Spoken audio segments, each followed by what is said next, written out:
شروع اللہ کا نام لے کر جو بڑا مہربان نہایت رحم والا ہے۔ اللہ انہی لوگوں کی توبہ قبول فرماتا ہے جو نادانی سے بری حرکت کر بیٹھتے ہیں پھر جلد توبہ کر لیتی ہیں، پس ایسے لوگوں پر اللہ توجہ کرتا ہے اور وہ سب کچھ جاننے والا ہے، حکمت والا ہے۔ اور ایسے لوگوں کی توبہ قبول نہیں ہوتی جو ساری عمر برے کام کرتے رہیں، یہاں تک کہ جب ان میں سے کسی کی موت آ موجود ہو تو اس وقت کہنے لگے کہ اب میں توبہ کرتا ہوں۔ اور نہ ان کی توبہ قبول ہوتی ہے جو کفر کی حالت میں مریں۔ ایسے لوگوں کے لیے ہم نے دردناک عذاب تیار کر رکھا ہے۔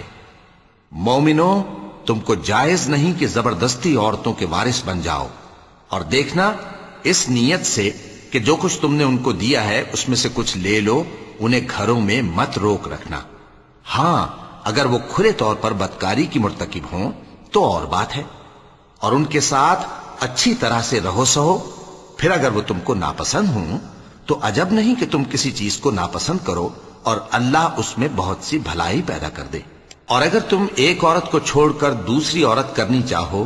اور پہلی عورت کو ڈھیر سا مال دے چکے ہو تو اس میں سے کچھ مت لینا، بھلا تم بہتان لگا کر اور کھلا گناہ کر کے اپنا مال اس سے واپس لوگے؟ اور تم دیا ہوا مال کیوں کر واپس لے سکتے ہو جبکہ تم ایک دوسرے کے ساتھ صحبت کر چکے ہو اور وہ تم سے پختہ عہد بھی لے چکی ہیں؟ اور جن عورتوں سے تمہارے باپ دادا نے نکاح کیا ہو ان سے نکاح نہ کرنا، مگر جاہلیت میں جو ہو چکا سو ہو چکا۔ یہ نہایت بے حیائی اور اللہ کی ناخوشی کی بات تھی اور بہت برا دستور تھا۔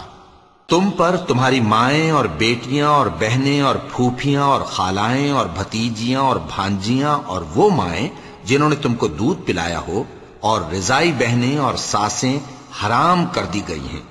اور جن عورتوں سے تم خلوت کر چکے ہو ان کی لڑکیاں جنہیں تم پرورش کرتے ہو وہ بھی تم پر حرام ہیں۔ ہاں، اگر ان کے ساتھ تم نے خلوت نہ کی ہو تو ان کی لڑکیوں کے ساتھ نکاح کر لینے میں تم پر کچھ گناہ نہیں۔ اور تمہارے صلبی بیٹوں کی عورتیں بھی اور دو بہنوں کا اکٹھا کرنا بھی حرام ہے، مگر جو ہو چکا سو ہو چکا۔ بے شک اللہ بخشنے والا ہے، بڑا مہربان ہے۔ اور شوہر والی عورتیں بھی تم پر حرام ہیں مگر وہ جو قید ہو کر باندیوں کے طور پر تمہارے قبضے میں آ جائیں۔ یہ حکم اللہ نے تم کو لکھ دیا ہے، اور ان محرمات کے سوا دوسری عورتیں تم کو حلال ہیں، اس طرح سے کہ مال خرچ کر کے ان سے نکاح کر لو، بشرطے کہ نکاح سے مقصود عفت قائم رکھنا ہو نہ کہ شہوت پرستی۔ تو جن عورتوں سے تم لطف اندوز ہوئے ان کا مہر جو مقرر کیا ہو ادا کر دو، اور اگر مقرر کرنے کے بعد آپس کی رضامندی سے مہر میں کمی بیشی کر لو تو تم پر کچھ گناہ نہیں۔ بے شک اللہ سب کچھ جاننے والا ہے، حکمت والا ہے۔ اور جو شخص تم میں سے مومن آزاد عورتوں سے نکاح کرنے کا مقدور نہ رکھے تو مومن باندیوں ہی سے جو تمہارے قبضے میں آ گئی ہوں نکاح کر لے، اور اللہ تمہارے ایمان کو اچھی طرح جانتا ہے۔ تم آپس میں ایک دوسرے کے ہم جنس ہو، پھر ان لونڈیوں کے ساتھ ان کے مالکوں سے اجازت حاصل کر کے نکاح کر لو، اور دستور کے مطابق ان کا مہر بھی ادا کر دو، بشرطے کہ وہ پاک دامن ہوں، نہ ایسی کہ کھلم کھلا بدکاری کریں اور نہ درپردہ دوستی کرنا چاہیں۔ پھر اگر وہ نکاح میں آ کر بدکاری کا ارتکاب کر بیٹھیں تو جو سزا آزاد عورتوں کے لیے ہے اس کی آدھی ان کو دی جائے۔ یہ باندھی کے ساتھ نکاح کرنے کی اجازت اس شخص کو ہے جسے گناہ کر بیٹھنے کا اندیشہ ہو، اور یہ بات کہ صبر کرو تمہارے لیے بہتر ہے، اور اللہ بخشنے والا ہے، مہربان ہے۔ اللہ چاہتا ہے کہ اپنی آیتیں تم سے کھول کھول کر بیان فرمائے اور تم کو اگلے لوگوں کے طریقے بتائے اور تم پر مہربانی کرے، اور اللہ جاننے والا ہے، حکمت والا ہے۔ اور اللہ تو چاہتا ہے کہ تم پر مہربانی کرے، اور جو لوگ اپنی خواہشوں کے پیچھے چلتے ہیں وہ چاہتے ہیں کہ تم سیدھے رستے سے بھٹک کر دور جا پڑو۔ اللہ چاہتا ہے کہ تم پر سے بوجھ ہلکا کرے، اور انسان طبعاً کمزور پیدا ہوا ہے۔ مومنوں، ایک دوسرے کا مال ناحق نہ کھاؤ۔ ہاں، اگر آپس کی رضامندی سے تجارت کا لین دین ہو اور اس سے مالی فائدہ حاصل ہو جائے تو وہ جائز ہے، اور اپنے آپ کو ہلاک نہ کرو، کچھ شک نہیں کہ اللہ تم پر مہربان ہے۔ اور جو زیادتی کرتے ہوئے اور ظلم سے ایسا کرے گا تو ہم اس کو عنقریب جہنم میں داخل کریں گے، اور یہ اللہ کو آسان ہے۔ اگر تم بڑے بڑے گناہوں سے جن سے تم کو منع کیا جاتا ہے پرہیز کرو گے تو ہم تمہارے چھوٹے چھوٹے گناہ معاف کر دیں گے اور تمہیں عزت کے مکانوں میں داخل کریں گے، اور جس چیز میں اللہ نے تم میں سے بعض کو بعض پر فضیلت دی ہے اس کی تمنا مت کرو۔ مردوں کو ان کاموں کا ثواب ہے جو انہوں نے کیے، اور عورتوں کو ان کاموں کا ثواب ہے جو انہوں نے کیے، اور اللہ سے اس کا فضل و کرم مانگتے رہو، کچھ شک نہیں کہ اللہ ہر چیز سے واقف ہے۔ اور جو مال ماں باپ اور رشتہ دار چھوڑ مریں تو حقداروں میں تقسیم کر دو کہ ہم نے ہر ایک کے حقدار مقرر کر دیے ہیں، اور جن لوگوں سے تم عہد کر چکے ہو ان کو بھی ان کا حصہ دو، بے شک اللہ ہر چیز پر نگراں ہے۔ مرد عورتوں پر حاکم ہیں، اس لیے کہ اللہ نے بعض کو بعض سے افضل بنایا ہے، اور اس لیے بھی کہ مرد اپنا مال خرچ کرتے ہیں۔ تو جو نیک بیویاں ہیں وہ فرمانبردار ہوتی ہیں، اور ان کے پیٹھ پیچھے اللہ کی حفاظت میں مال و آبرو کی خبرداری کرتی ہیں، اور جن عورتوں کی نسبت تمہیں معلوم ہو کہ سرکشی اور بدخوئی کرنے لگی ہیں تو پہلے ان کو زبانی سمجھاؤ، اگر نہ سمجھیں تو پھر ان کے ساتھ سونا ترک کر دو، اگر اس پر بھی باز نہ آئیں تو زد و کوب کرو، پھر اگر تمہارا کہنا مان لیں تو پھر ان کو ایذا دینے کا کوئی بہانہ مت ڈھونڈو، بے شک اللہ بہت اونچا ہے، بڑا ہے۔ اور اگر تم لوگوں کو معلوم ہو کہ میاں بیوی میں انبن ہے تو ایک منصف مرد کے خاندان میں سے اور ایک منصف عورت کے خاندان میں سے مقرر کرو، وہ اگر صلح کرا دینی چاہیں گے تو اللہ ان میں موافقت پیدا کر دے گا۔ کچھ شک نہیں کہ اللہ سب کچھ جانتا ہے، سب باتوں سے خبردار ہے۔ اور اللہ ہی کی عبادت کرو اور اس کے ساتھ کسی چیز کو شریک نہ بناؤ، اور ماں باپ اور قرابت والوں اور یتیموں اور ناداروں اور رشتہ دار ہمسایوں اور اجنبی ہمسایوں اور پاس بیٹھنے والوں اور مسافروں اور جو لوگ تمہارے قبضے میں ہوں سب کے ساتھ حسن سلوک کرو، بے شک اللہ تکبر کرنے والے، بڑائی مارنے والے کو دوست نہیں رکھتا۔ جو خود بھی بخل کریں اور لوگوں کو بھی بخل سکھائیں، اور جو مال اللہ نے ان کو اپنے فضل سے عطا فرمایا ہے اسے چھپا چھپا کے رکھیں، اور ہم نے کافروں کے لیے ذلت کا عذاب تیار کر رکھا ہے۔ اور جو خرچ بھی کریں تو اللہ کے لیے نہیں بلکہ لوگوں کے دکھانے کو، اور ایمان نہ اللہ پر لائیں نہ روز آخر پر، اور جس کا ساتھی شیطان ہوا تو کچھ شک نہیں کہ وہ برا ساتھی ہے۔ اور اگر یہ لوگ اللہ پر اور روز قیامت پر ایمان لاتے اور جو کچھ اللہ نے ان کو دیا تھا اس میں سے خرچ کرتے تو ان پر کیا مصیبت آ پڑتی، اور اللہ ان کو خوب جانتا ہے۔ اللہ کسی کی ذرہ بر بھی حق تلفی نہیں کرتا، اور اگر کسی نے نیکی کی ہوگی تو اس کو کئی گنا کر دے گا اور اپنے ہاں سے اجر عظیم بخشے گا۔ بھلا اس دن کیا حال ہوگا جب ہم ہر امت میں سے احوال بتانے والے کو بلائیں گے اور تم کو اے نبی صلی اللہ علیہ وآلہ وسلم ان لوگوں کا حال بتانے کو بطور گواہ طلب کریں گے۔ اس روز کافر اور پیغمبر کے نافرمان آرزو کریں گے کہ کاش ان کو دھسا کر زمین برابر کر دی جاتی، اور وہ اللہ سے کوئی بات چھپا نہیں سکیں گے۔ مومنو، جب تم نشے کی حالت میں ہو تو جب تک ان الفاظ کو جو منہ سے کہو سمجھنے نہ لگو نماز کے پاس نہ جاؤ، اور جنابت کی حالت میں بھی نماز کے پاس نہ جاؤ یہاں تک کہ غسل کر لو۔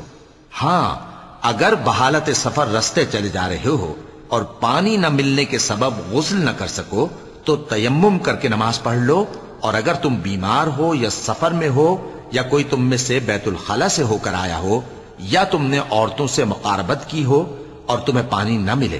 تو پاک مٹی لو اور منہ اور ہاتھوں کا مسح کر کے تیمم کر لو، بے شک اللہ معاف کرنے والا ہے، بخشنے والا ہے۔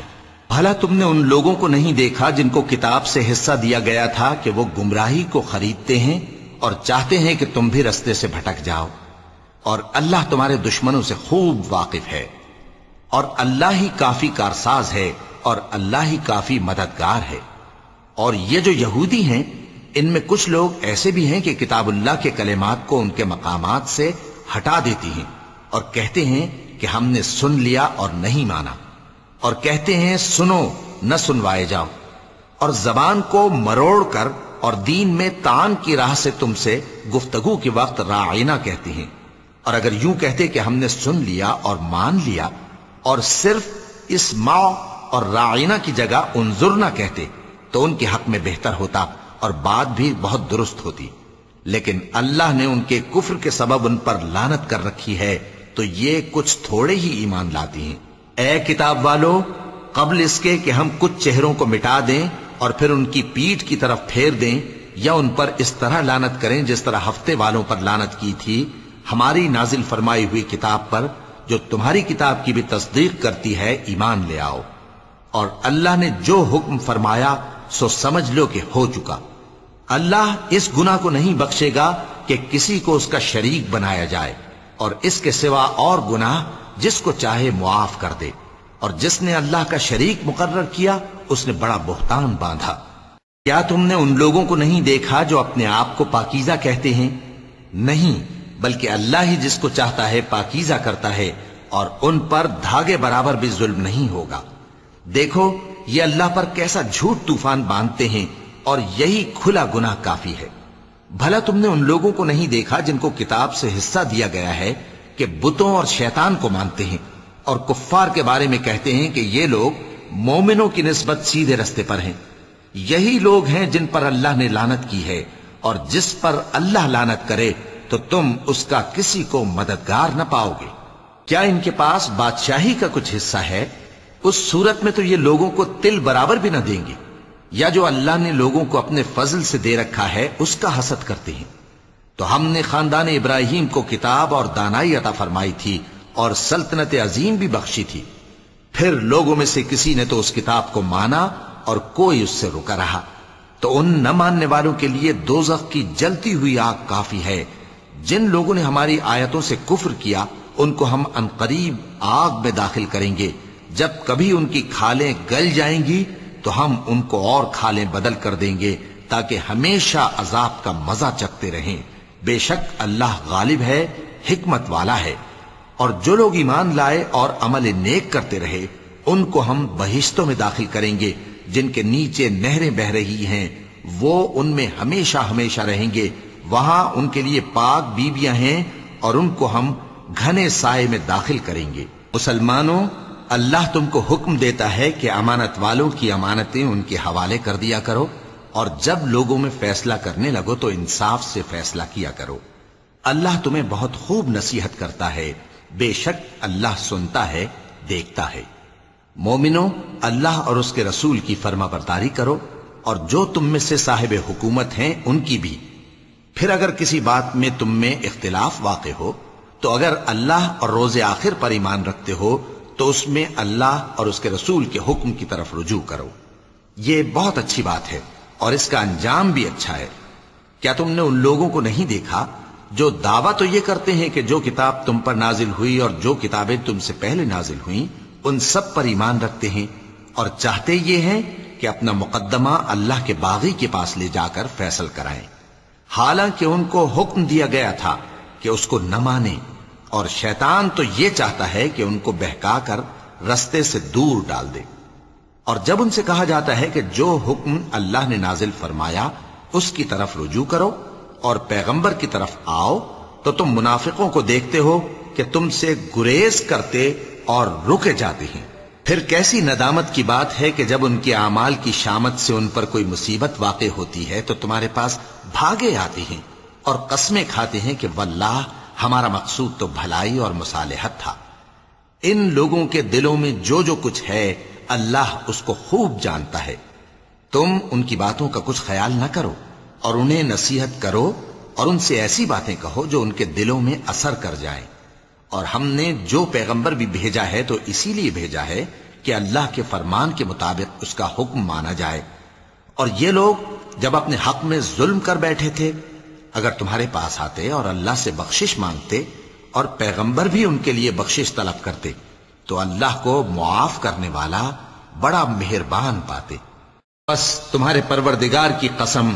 یہ لوگ جب تک اپنے تنازعات میں تمہیں منصف نہ بنائیں اور جو فیصلہ تم کر دو اس سے اپنے دل میں تنگ بھی نہ ہوں بلکہ اس کو خوشی سے مان لیں، تب تک مومن نہیں ہوں گے۔ اور اگر ہم ان پر فرض کر دیتے کہ اپنے آپ کو قتل کر ڈالو یا اپنے گھر چھوڑ کر نکل جاؤ تو ان میں سے تھوڑے ہی لوگ ایسا کرتے، اور اگر یہ اس نصیحت پر کاربند ہوتے جو ان کو کی جاتی ہے تو ان کے حق میں بہتر اور دین میں زیادہ ثابت قدمی کا موجب ہوتا، اور اس صورت میں ہم ان کو اپنے ہاتھ سے اجر عظیم بھی عطا فرماتے اور ان کو سیدھا رستہ بھی دکھاتے۔ اور جو لوگ اللہ اور اس کے رسول کی اطاعت کرتے ہیں وہ قیامت کے روز ان لوگوں کے ساتھ ہوں گے جن پر اللہ نے بڑا فضل کیا، یعنی انبیاء اور صدیق اور شہید اور صالحین، اور ان لوگوں کی رفاقت بہت ہی خوب ہے۔ یہ اللہ کا فضل ہے اور اللہ جاننے والا کافی ہے۔ مومنوں، جہاد کے لیے ہتھیار لے لیا کرو، پھر یا تو جماعت جماعت ہو کر نکلا کرو یا سب اکٹھے کوچ کیا کرو۔ اور تم میں کوئی ایسا بھی ہے کہ خواہ مخواہ دیر لگاتا ہے اور پیچھے رہ جاتا ہے، پھر اگر تم پر کوئی مصیبت پڑ جائے تو کہتا ہے کہ اللہ نے مجھ پر بڑی مہربانی کی کہ میں ان میں موجود نہ تھا۔ اور اگر اللہ تم پر فضل کرے تو اس طرح سے کہ گویا تم میں اس میں دوستی تھی ہی نہیں، افسوس کرتا اور کہتا ہے کہ کاش میں بھی ان کے ساتھ ہوتا تو مقصد عظیم حاصل ہوتا۔ اب جو لوگ آخرت کو خریدتے اور اس کے بدلے دنیا کی زندگی کو بیچنا چاہتے ہیں ان کو چاہیے کہ اللہ کی راہ میں جنگ کریں، اور جو شخص اللہ کی راہ میں جنگ کرے پھر شہید ہو جائے یا غلبہ پائے ہم عنقریب اس کو بڑا ثواب دیں گے۔ اور تم کو کیا ہوا ہے کہ اللہ کی راہ میں اور ان بے بس مردوں اور عورتوں اور بچوں کی خاطر نہیں لڑتے جو دعائیں کیا کرتے ہیں کہ اے پروردگار ہم کو اس شہر سے جس کے رہنے والے ظالم ہیں نکال کر کہیں اور لے جا، اور اپنی طرف سے کسی کو ہمارا حامی بنا اور اپنی ہی طرف سے کسی کو ہمارا مددگار مقرر فرما۔ جو مومن ہیں وہ تو اللہ کی راہ میں لڑتے ہیں، اور جو کافر ہیں وہ شیطان کی راہ میں لڑتے ہیں، سو تم شیطان کے مددگاروں سے لڑو اور ڈرو مت، کیونکہ شیطان کا داؤ کمزور ہوتا ہے۔ بھلا تم نے ان لوگوں کو نہیں دیکھا جن کو پہلے یہ حکم دیا گیا تھا کہ اپنے ہاتھوں کو جنگ سے روکے رہو اور نماز پڑھتے اور زکوٰۃ دیتے رہو، پھر جب ان پر جہاد فرض کر دیا گیا تو بعض لوگ ان میں سے لوگوں سے یوں ڈرنے لگے جیسے اللہ سے ڈرا کرتے ہیں، بلکہ اس سے بھی زیادہ، اور کہنے لگے کہ اے اللہ تو نے ہم پر جہاد جلد کیوں فرض کر دیا؟ تھوڑی مدت اور ہمیں کیوں مہلت نہ دی؟ اے پیغمبر ان سے کہہ دو کہ دنیا کا فائدہ بہت تھوڑا ہے اور بہت اچھی چیز تو پرہیزگار کے لیے نجات آخرت ہے، اور تم پر دھاگے برابر بھی ظلم نہیں کیا جائے گا۔ اے جہاد سے ڈرنے والو تم کہیں رہو، موت تو تمہیں آ کر رہے گی، خواہ مضبوط قلعوں میں رہو۔ اور ان لوگوں کو اگر کوئی فائدہ پہنچتا ہے تو کہتے ہیں یہ اللہ کی طرف سے ہے، اور اگر کوئی مصیبت پہنچتی ہے تو اے پیغمبر تم سے کہتے ہیں کہ یہ آپ کی وجہ سے ہمیں پہنچی ہے۔ کہہ دو کہ رنج و راحت سب اللہ ہی کی طرف سے ہے۔ ان لوگوں کو کیا ہو گیا ہے کہ بات بھی نہیں سمجھ سکتے؟ اے آدم زاد تجھ کو جو فائدہ پہنچے وہ اللہ کی طرف سے ہے، اور جو نقصان پہنچے وہ تیری ہی شامت اعمال کی وجہ سے ہے۔ اور اے نبی ہم نے تم کو لوگوں کی ہدایت کے لیے پیغمبر بنا کر بھیجا ہے، اور اس بات کا اللہ ہی گواہ کافی ہے۔ جو شخص رسول کی فرما برداری کرتا ہے تو بے شک اس نے اللہ کی فرما برداری کی، اور جو نافرمانی کرے تو اے پیغمبر تمہیں ہم نے ان کا نگہبان بنا کر نہیں بھیجا۔ اور یہ لوگ منہ سے تو کہتے ہیں کہ آپ کی فرما برداری دل سے منظور ہے، مگر جب تمہارے پاس سے چلے جاتے ہیں تو ان میں سے بعض لوگ رات کو تمہاری باتوں کے خلاف مشورے کرتے ہیں، اور جو مشورے یہ کرتے ہیں اللہ ان کو لکھ لیتا ہے۔ سو ان کا کچھ خیال نہ کرو اور اللہ پر بھروسہ رکھو، اور اللہ ہی کافی کارساز ہے۔ بھلا یہ قرآن میں غور کیوں نہیں کرتے؟ اگر یہ اللہ کے سوا کسی اور کا کلام ہوتا تو اس میں وہ بہت سا اختلاف پاتے، اور جب ان کے پاس امن یا خوف کی کوئی خبر پہنچتی ہے تو اسے مشہور کر دیتی ہیں، حالانکہ اگر اس کو پیغمبر اور اپنے ذمہ داروں کے پاس پہنچاتے تو تحقیق کرنے والے اس کی تحقیق کر لیتے، اور اگر تم پر اللہ کا فضل اور اس کی مہربانی نہ ہوتی تو چند آدمیوں کے سوا تم سب شیطان کے پیرو ہو جاتے۔ سو اے پیغمبر اللہ کی راہ میں لڑو، تم اپنے سوا کسی کے ذمہ دار نہیں ہو، اور مومنوں کو بھی ترغیب دو، قریب ہے کہ اللہ کافروں کی لڑائی کو بند کر دے، اور اللہ شدید ترین جنگ کرنے والا ہے اور سزا دینے کے لحاظ سے بھی بہت سخت ہے۔ جو شخص نیک بات کی سفارش کرے تو اس کو اس کے ثواب میں سے حصہ ملے گا، اور جو بری بات کی سفارش کرے اس کو اس کے عذاب میں سے حصہ ملے گا، اور اللہ ہر چیز پر قدرت رکھتا ہے اور جب تم کو کوئی دعا دے تو جواب میں تم اس سے بہتر کلمے سے اسے دعا دو یا انہی لفظوں سے دعا دو. بے شک اللہ ہر چیز کا حساب لینے والا ہے. اللہ وہ معبود برحق ہے کہ اس کے سوا کوئی عبادت کے لائق نہیں. وہ قیامت کے دن تم سب کو ضرور جمع کرے گا اور اللہ سے بڑھ کر بات کا سچا کون ہوگا؟ اب کیا سبب ہے کہ مسلمانوں تم منافقوں کے بارے میں دو گروہ بن گئے ہو، حالانکہ اللہ نے ان کو ان کے کرتوتوں کے سبب اوندھا کر دیا ہے؟ کیا تم چاہتے ہو کہ جس شخص کو اللہ نے گمراہ رہنے دیا ہے اس کو رستے پر لے آؤ، اور جس شخص کو اللہ گمراہ رہنے دے تم اس کے لیے کبھی بھی رستہ نہیں پاؤ گے؟ وہ تو یہ چاہتے ہیں کہ جس طرح وہ خود کافر ہیں اسی طرح تم بھی کافر ہو کر سب برابر ہو جاؤ. تو جب تک وہ اللہ کی راہ میں وطن نہ چھوڑ جائیں ان میں سے کسی کو دوست نہ بنانا. اگر ترک وطن کو قبول نہ کریں تو ان کو پکڑ لو اور جہاں پاؤ قتل کر دو، اور ان میں سے کسی کو اپنا رفیق اور مددگار نہ بناؤ. مگر جو لوگ ایسے لوگوں سے جا ملے ہوں جن میں اور تم میں صلح کا عہد ہو، یا اس حال میں کہ ان کے دل تمہارے ساتھ یا اپنی قوم کے ساتھ لڑنے سے بھنچ رہے ہوں، تمہارے پاس آ جائیں تو اور بات ہے. اور اگر اللہ چاہتا تو ان کو تم پر غالب کر دیتا تو وہ تم سے ضرور لڑتے.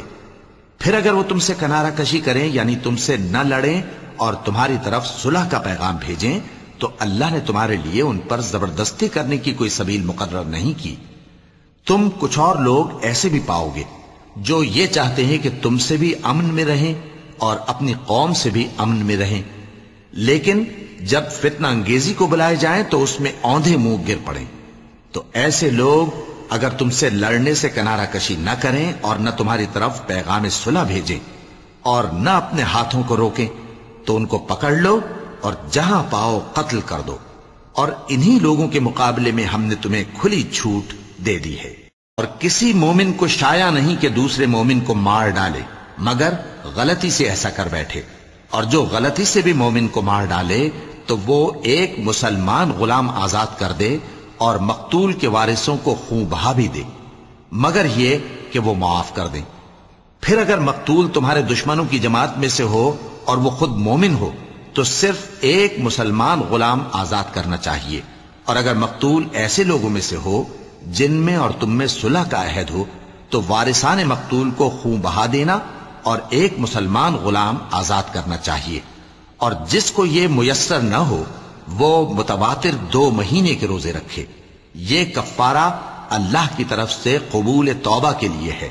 اور اللہ سب کچھ جانتا ہے، بڑی حکمت والا ہے. اور جو شخص کسی مسلمان کو قصدن مار ڈالے گا تو اس کی سزا دوزخ ہے جس میں وہ ہمیشہ جلتا رہے گا، اور اللہ اس پر غضبناک ہوگا اور اس پر لعنت کرے گا، اور ایسے شخص کے لیے اس نے بڑا سخت عذاب تیار کر رکھا ہے. مومنوں، جب تم اللہ کی راہ میں باہر نکلا کرو تو تحقیق سے کام لیا کرو، اور جو شخص تم کو سلام کرے اس سے یہ نہ کہو کہ تم مومن نہیں ہو، کہ اس سے تمہاری غرض یہ ہو کہ دنیا کی زندگی کا فائدہ حاصل کرو. سو اللہ کے پاس بہت سی غنیمتیں ہیں، تم بھی تو پہلے ایسے ہی تھے، پھر اللہ نے تم پر احسان کیا، چنانچہ آئندہ تحقیق کر لیا کرو. بے شک جو عمل تم کرتے ہو اللہ کو سب کی خبر ہے. جو مسلمان گھروں میں بیٹھ رہتے اور لڑنے سے جی چراتے ہیں اور کوئی عذر نہیں رکھتے، وہ اور جو اللہ کی راہ میں اپنے مال اور جان سے جہاد کرنے والے دونوں برابر نہیں ہو سکتے. مال اور جان سے جہاد کرنے والوں کو بیٹھ رہنے والوں پر اللہ نے درجے میں فضیلت بخشی ہے، اور بہترین انجام کا وعدہ اللہ نے سب سے کیا ہے. اور اجر عظیم کے لحاظ سے اللہ نے جہاد کرنے والوں کو بیٹھ رہنے والوں پر کہیں فضیلت بخشی ہے، یعنی اللہ کی طرف سے درجات میں اور بخشش میں اور رحمت میں. اور اللہ بڑا بخشنے والا ہے، بڑا مہربان ہے. جو لوگ اپنی جانوں پر ظلم کرتے ہیں جب فرشتے ان کی جان قبض کرنے لگتے ہیں تو ان سے پوچھتے ہیں کہ تم کس حال میں تھے؟ وہ کہتے ہیں کہ ہم ملک میں عاجز و ناتواں تھے. فرشتے کہتے ہیں کیا اللہ کا ملک فراخ نہیں تھا کہ تم اس میں ہجرت کر جاتے؟ پس ایسے لوگوں کا ٹھکانہ دوزخ ہے اور وہ بری جگہ ہے لوٹنے کی. ہاں، جو مرد اور عورتیں اور بچے بے بس ہیں کہ نہ تو کوئی تدبیر کر سکتے ہیں اور نہ رستہ ہی جانتے ہیں، تو قریب ہے کہ اللہ ایسوں کو معاف کر دے، اور اللہ بڑا معاف کرنے والا ہے، بڑا بخشنے والا ہے. اور جو شخص اللہ کی راہ میں گھر بار چھوڑ جائے وہ زمین میں بہت سی رہنے کی جگہ اور کشائش پائے گا، اور جو شخص اللہ اور اس کے رسول کی طرف ہجرت کر کے گھر سے نکل جائے پھر اس کو موت آ پکڑے تو اس کا ثواب اللہ کے ذمے ہو چکا، اور اللہ بڑا بخشنے والا ہے، بڑا مہربان ہے۔ اور جب تم سفر کو جاؤ تو تم پر کچھ گناہ نہیں کہ نماز کو کم کر کے پڑھو، بشرطے کہ تم کو خوف ہو کہ کافر لوگ تم کو ستائیں گے، بے شک کافر تمہارے کھلے دشمن ہیں۔ اور اے پیغمبر، جب تم ان مجاہدین کے لشکر میں ہو اور ان کو نماز پڑھانے لگو تو چاہیے کہ ان کی ایک جماعت تمہارے ساتھ مسلح ہو کر کھڑی رہے، جب وہ سجدہ کر چکے تو تم سے پیچھے چلے جائیں، اور دوسری جماعت جس نے نماز نہیں پڑھی ان کی جگہ آئے اور ہوشیار اور مسلح ہو کر تمہارے ساتھ نماز ادا کرے۔ کافر تو چاہتے ہی ہیں کہ تم ذرا اپنے ہتھیاروں اور سامان سے غافل ہو جاؤ کہ تم پر یکبارگی حملہ کر دیں، اور اگر تم بارش کے سبب تکلیف میں ہو یا بیمار ہو تو تم پر کچھ گناہ نہیں کہ ہتھیار اتار رکھو، مگر اپنا بچاؤ ضرور کر رکھو، اللہ نے کافروں کے لیے ذلت کا عذاب تیار کر رکھا ہے۔ پھر جب تم یہ نماز تمام کر چکو تو کھڑے اور بیٹھے اور لیٹے ہر حالت میں اللہ کو یاد کرو، پھر جب تم مطمئن ہو جاؤ تو پورے آداب کے ساتھ نماز پڑھو۔ بے شک نماز کا مومنوں پر اوقات مقررہ میں ادا کرنا فرض ہے، اور ان کفار کا پیچھا کرنے میں سستی نہ کرنا۔ اگر تم بے آرام ہوتے ہو تو جس طرح تم بے آرام ہوتے ہو اسی طرح وہ بھی بے آرام ہوتے ہیں، اور تم تو اللہ سے ایسی ایسی امیدیں رکھتے ہو جو وہ نہیں رکھتے،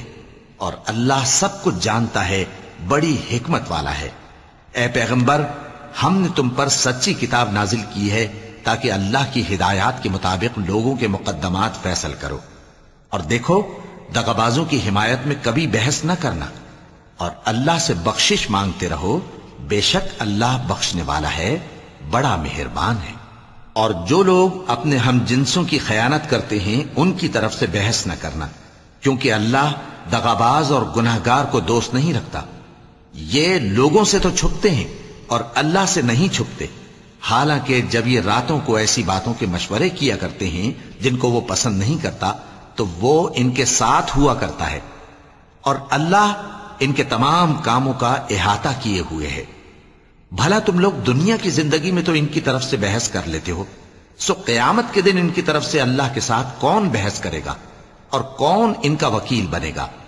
اور جو شخص کوئی برا کام کر بیٹھے یا اپنے حق میں ظلم کر لے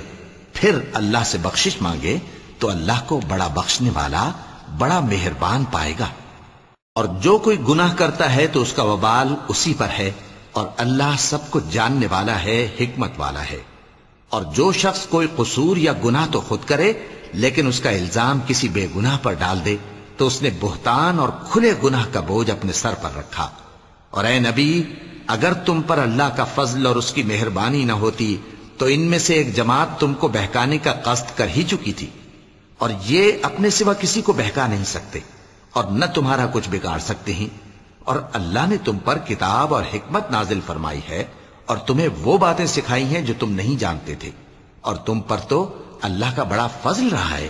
ان لوگوں کی بہت سی سرگوشیاں اچھی نہیں، ہاں اس شخص کی سرگوشی اچھی ہو سکتی ہے جو خیرات یا نیک بات یا لوگوں میں صلح کرنے کو کہے، اور جو ایسے کام اللہ کی خوشنودی حاصل کرنے کے لیے کرے گا تو ہم اس کو بڑا ثواب دیں گے۔ اور جو شخص سیدھا رستہ معلوم ہونے کے بعد پیغمبر کی مخالفت کرے اور مومنوں کے رستے کے سوا کسی اور رستے پر چلے تو جدھر وہ چلتا ہے ہم اسے ادھر ہی چلا دیں گے، اور قیامت کے دن اسے جہنم میں داخل کریں گے، اور وہ بری جگہ ہے۔ اللہ اس گناہ کو نہیں بخشے گا کہ کسی کو اس کا شریک بنایا جائے، اور اس کے سوا اور گناہ جس کو چاہے گا بخش دے گا،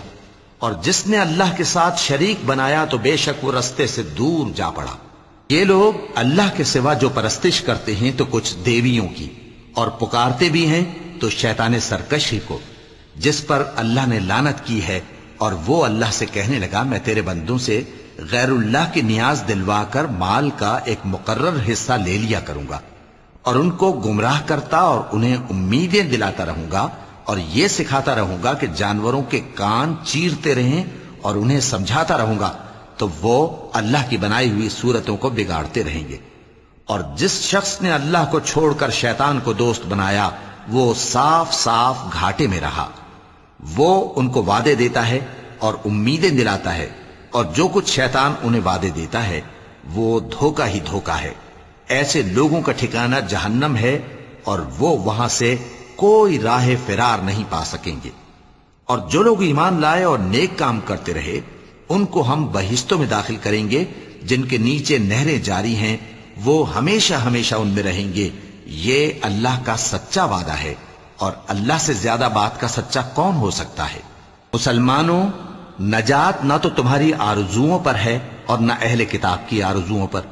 جو شخص برائی کرے گا اسے اسی طرح کا بدلہ دیا جائے گا، اور وہ اللہ کے سوا نہ کسی کو حمایتی پائے گا اور نہ مددگار۔ اور جو نیک کام کرے گا، مرد ہو یا عورت، جبکہ وہ صاحب ایمان بھی ہو، تو ایسے لوگ بہشت میں داخل ہوں گے، اور ان کی تل برابر بھی حق تلفی نہ کی جائے گی۔ اور اس شخص سے اچھا کس کا دین ہو سکتا ہے جس نے اللہ کے آگے سر جھکا دیا اور وہ نیکوکار بھی ہے، اور ابراہیم کے دین کا پیرو ہے، جو یکسو یعنی ایک اللہ کے ہو رہے تھے۔ اور اللہ نے ابراہیم کو اپنا دوست بنایا تھا، اور آسمان اور زمین میں جو کچھ ہے سب اللہ ہی کا ہے، اور اللہ ہر چیز کا احاطہ کیے ہوئے ہے۔ اے پیغمبر،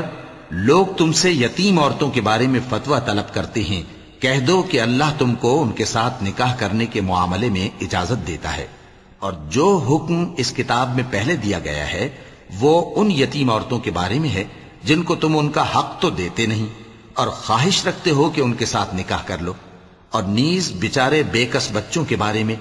اور یہ بھی حکم دیتا ہے کہ یتیموں کے بارے میں انصاف پر قائم رہو، اور جو بھلائی تم کرو گے تو بے شک اللہ اس کو جانتا ہے۔ اور اگر کسی عورت کو اپنے خاوند کی طرف سے زیادتی یا بے رخی کا اندیشہ ہو تو میاں بیوی پر کچھ گناہ نہیں کہ آپس میں کسی قرارداد پر صلح کر لیں، اور صلح خوب چیز ہے، اور طبیعتیں تو خود غرضی کی طرف مائل ہوتی ہی ہیں۔ اور اگر تم نیکوکاری اور پرہیزگاری کرو گے تو اللہ تمہارے سب کاموں سے واقف ہے۔ اور تم خواہ کتنا ہی چاہو بیویوں میں ہرگز عدل نہیں کر سکو گے، تو ایسا بھی نہ کرنا کہ ایک ہی کی طرف ڈھل جاؤ اور دوسری کو ایسی حالت میں چھوڑ دو کہ گویا ادھر میں لٹک رہی ہے۔ اور اگر آپس میں مصالحت کر لو اور پرہیزگاری کرو تو اللہ بخشنے والا ہے، بڑا مہربان ہے۔ اور اگر میاں بیوی ایک دوسرے سے جدا ہو جائیں تو اللہ ہر ایک کو اپنی وسعت سے غنی کر دے گا، اور اللہ کشائش والا ہے، حکمت والا ہے۔ اور جو کچھ آسمانوں میں اور جو کچھ زمین میں ہے سب اللہ ہی کا ہے۔ اور جن لوگوں کو تم سے پہلے کتاب دی گئی تھی ان کو بھی، اور اے نبی تم کو بھی، ہم نے حکم تاکیدی کیا ہے کہ اللہ سے ڈرتے رہو، اور اگر تم لوگ کفر کرو گے تو سمجھ رکھو کہ جو کچھ آسمانوں میں اور جو کچھ زمین میں ہے سب اللہ ہی کا ہے، اور اللہ بے نیاز ہے، لائق حمد و ثنا ہے۔ اور پھر سن رکھو کہ جو کچھ آسمانوں میں اور جو کچھ زمین میں ہے سب اللہ ہی کا ہے، اور اللہ ہی کارساز کافی ہے۔ لوگو، اگر وہ چاہے تو تم کو فنا کر دے اور تمہاری جگہ اور لوگوں کو پیدا کر دے، اور اللہ اس بات پر پوری طرح قادر ہے۔ جو شخص دنیا ہی کے ثواب کا طالب ہو تو اسے معلوم ہو کہ اللہ کے پاس دنیا اور آخرت دونوں کا ثواب موجود ہے، اور اللہ سنتا ہے، دیکھتا ہے۔ اے ایمان والو، انصاف پر قائم رہو اور اللہ کے لیے سچی گواہی دو، خواہ یہ تمہارے اپنے خلاف یا تمہارے ماں باپ اور رشتہ داروں کے خلاف ہی ہو۔ اگر کوئی امیر ہے یا فقیر تو اللہ ان دونوں کا زیادہ خیر خواہ ہے، پس تم خواہش نفس کے پیچھے چل کر عدل کو نہ چھوڑ دینا۔ اگر تم لگی لپٹی بات کہو گے یا سچائی سے پہلو تہی کرو گے تو جان رکھو اللہ تمہارے سب کاموں سے واقف ہے۔ مومنو، اللہ پر اور اس کے رسول پر اور جو کتاب اس نے اپنے اس پیغمبر پر نازل کی ہے اور جو کتابیں اس سے پہلے نازل کی تھیں سب پر ایمان رکھو۔ اور جو شخص اللہ اور اس کے فرشتوں اور اس کے کتابوں اور اس کے پیغمبروں اور روز قیامت سے کفر کرے وہ رستے سے بھٹک کر دور جا پڑا۔ وَلَقَدْ